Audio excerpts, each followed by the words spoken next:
Buenos días. El mensaje de hoy se llama Jesús se llamó profeta.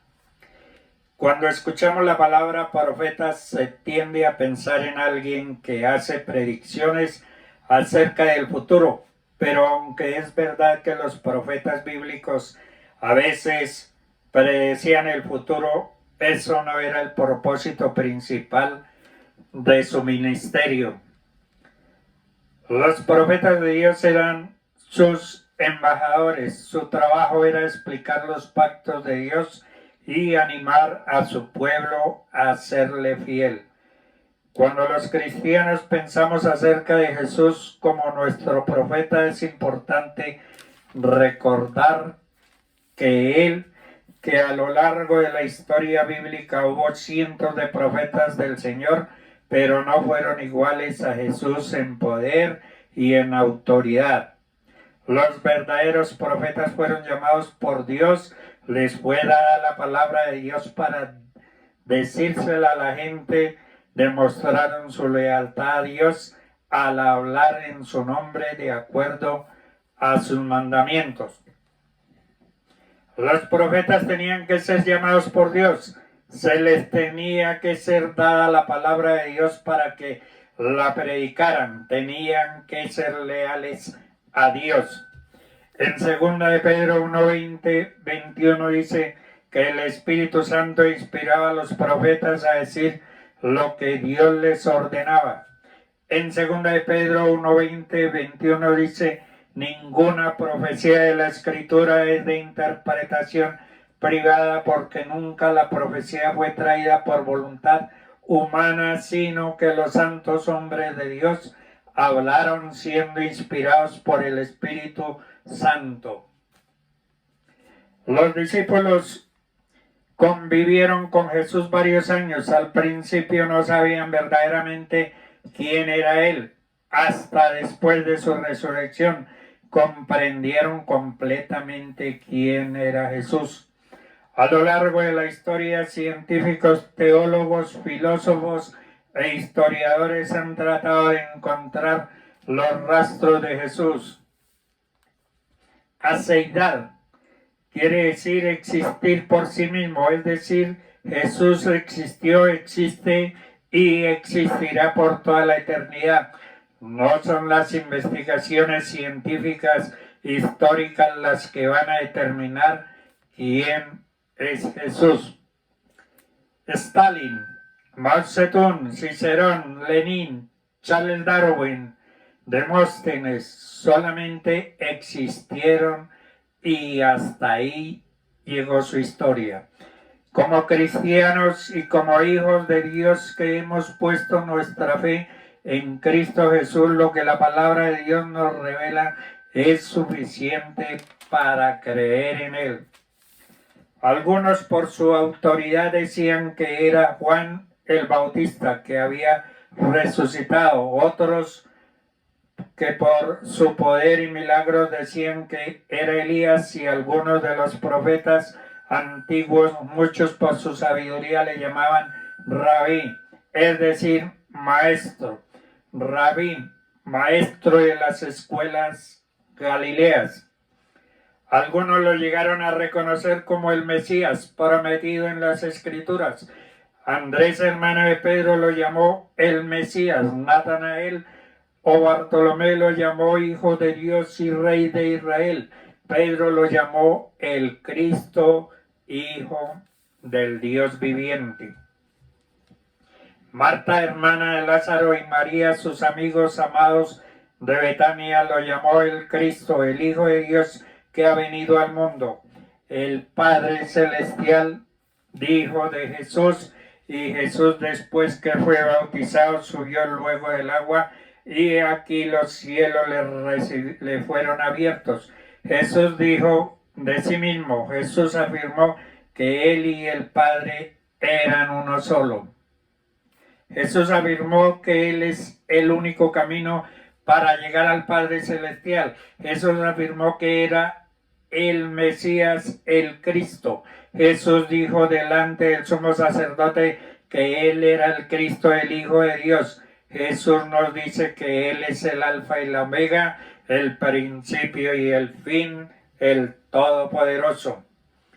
Los demonios dijeron de Jesús, le llamaron Hijo de Dios. Los demonios sabían que Él era el Cristo.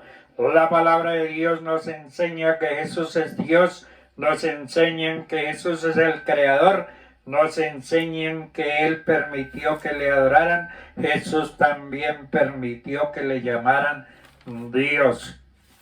Jesús es el ungido de Dios para llevar a cabo su plan redentor para la humanidad caída en el pecado.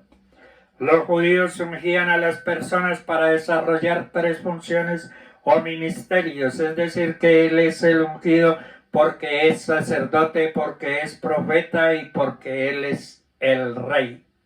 Jesús es sacerdote y ofrenda a la vez. Él se ofrece a sí mismo como sacrificio por nuestros pecados. Jesús como sacerdote perfecto ofreció su propia sangre en el lugar santísimo celestial para obtener eterna redención para nosotros los pecadores. La palabra dice que no hay otro mediador entre Dios y los hombres, solamente Jesús es el profeta.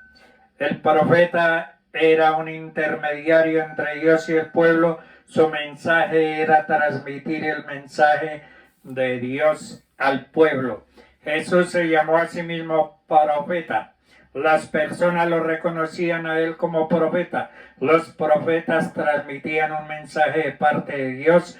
Jesús es profeta porque él mismo es la palabra de Dios. Jesús traía un mensaje de salvación de parte de Dios para el hombre. Jesús también trajo un mensaje profético de denuncia para los religiosos de su época. No solo enseñó lo que agrada a Dios, sino que también denunció lo que es desagradable a Dios. Él profetizó lo que vendría sobre Jerusalén.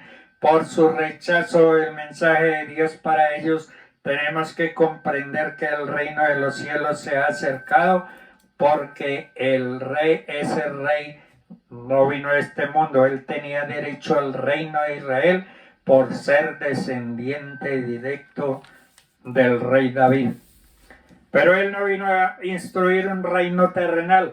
Por eso dijo que su reino no era de este mundo. Él murió en la cruz con el título del rey, aunque los judíos lo rechazaban, pero tiene un título eterno. En Mateo 11:27 dice: nadie conoce al Hijo sino el Padre, y aquellos a quienes el Hijo se lo quiera dar a conocer, nadie puede venir a mí si no lo atrae el Padre que me envió. Conocer a Jesús no es algo meramente mental, es algo que hay que experimentar. Es fácil conocer a Jesús intelectualmente porque la religión y la misma sociedad nos lo han enseñado, pero esto no es lo que Dios quiere para nosotros. Dios quiere que le conozcamos a profundidad en intimidad, y esto solo es posible a través de un encuentro personal y de una relación personal con Jesús. Pablo comprendió esta necesidad y dijo que todo lo tenía por basura a fin de conocerle y el poder de su resurrección y la participación de sus padecimientos, llegando a ser semejante a él en su muerte. Para poderlo conocer en intimidad, hemos de morir con él y experimentar, compartir su vida de resurrección, no solamente en doctrina, sino en la práctica. Tiene que haber un día cuando morimos a todo lo que somos en la carne. Si no morimos con él, no podemos resucitar. Con él llegamos a conocerle participando en sus padecimientos, y en estos padecimientos llegamos a conocerle mejor. Aprendemos a vivir con él y tenemos como unión, como él, teniendo experiencias semejantes a las suyas. Pablo en la cárcel vivió la experiencia de Jesús cuando él fue prendido y pasó la noche como preso con falsas acusaciones. Vivió como Cristo cuando fue acusado falsamente, cuando sus amigos le abandonaron, y experimentó como Cristo cuando pasó por el abandono de sus discípulos al pasar hambre y sed. Comprendió a Cristo cuando pasó por lo mismo. En los intentos contra su vida vivió lo mismo que su Señor. No importa las experiencias difíciles que tengamos que pasar en este conocimiento íntimo del Señor, porque Pablo también nos enseña que cuando somos partícipes de sus sufrimientos y su muerte, también viene sobre nosotros el poder de su resurrección. Este poder nos dará las fuerzas necesarias para levantarnos, sea cual sea nuestra dificultad. Solo 3 días en la tumba, al tercer día resucitó.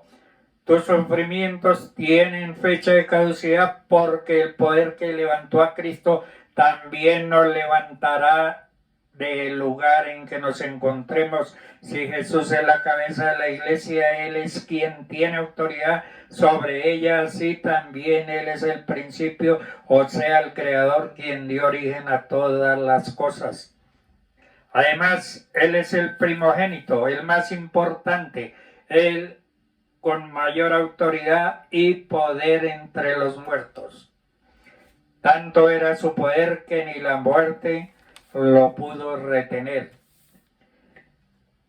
Si Jesús tiene el primer lugar en la iglesia, en la creación, Él también debe tener el primer lugar en nuestra vida, en nuestro corazón. Jesús se encontraba con sus discípulos de una aldea a otra, y un día que se dispuso a pasar el mar de Galilea cerca a Capernaum, y yendo por el camino, un escriba se acerca a Jesús. Dice Lucas 9:57, dice: Señor, te seguiré a donde quiera que vayas. Este hombre, al ver multitudes siguiendo a Jesús, al ver entusiasmo de los seguidores de Jesús, le dice que lo seguirá a cualquier lugar donde vaya. Hoy hacen falta personas que se comprometan y quieran seguir a Jesús a donde quiera que vaya. Voluntariamente se está ofreciendo para seguir a Jesús.